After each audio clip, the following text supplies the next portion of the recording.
Yo gentenan. Ayo. Iki ana pamundutan sing durung diaturake terus. Ya, sapa? Mbak Tatin. Ya. Ayo ngadeg neh Tin. Ya. Kancane pindho-pindho. Heeh. Jari arep Mbak Pras karo Cumpe. Bariki. Oh iya. Anggere golek sinden kok ora tau entuk sinden dhuwur ya aku ya terus. Entuk sinden. Niku si andung dhuwur. Hah? Andung. Heeh, kedhuwuren. Heeh. Lah karepe sing sepiro? Ya sing cak cukupan wong wedok ki ora dhuwur-dhuwur, ora cendhek-cendhek. Heeh. Sak congpek. Bahasamu lho. Lah, Cumpe. oh congpek. Heeh. Lah mau margane apa? Marga Satma. Heeh.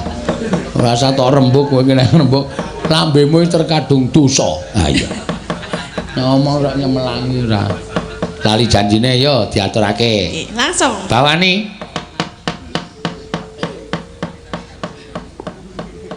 Dina Minggu. Dibawani kok malah nembang gembira loka. Lho, kuwi iki ya dibawang. Dina Minggu, ayo Mas, gembira loka. Udu kuwi dina Minggu kang tak antuk dinamune. Ngono kok. Bila luka dengkulmu ora ngerti gendhinge kok ora.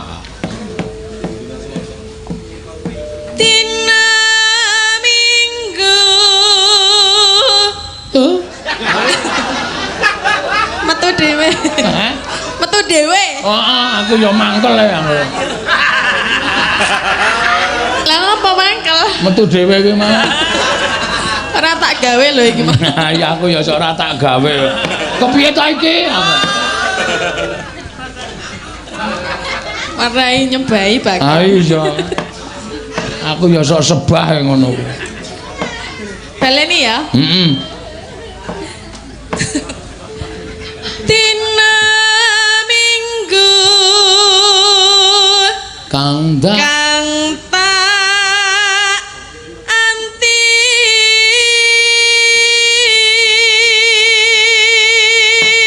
Ya asline nek dikep kapak-kapakno nek ngantuk banget ki nek kon nyuwara sosok suarane sok ketrikel ngono kuwi. mung gumantung konsentrasi apa ora? Heeh. Niku iki konsentrasi ning mbuh gulune ngerti-ngerti Mak Grul ngono lho. Antuk kaya metu angine dhewe ka to? Nggih kaya glegek kaya orang.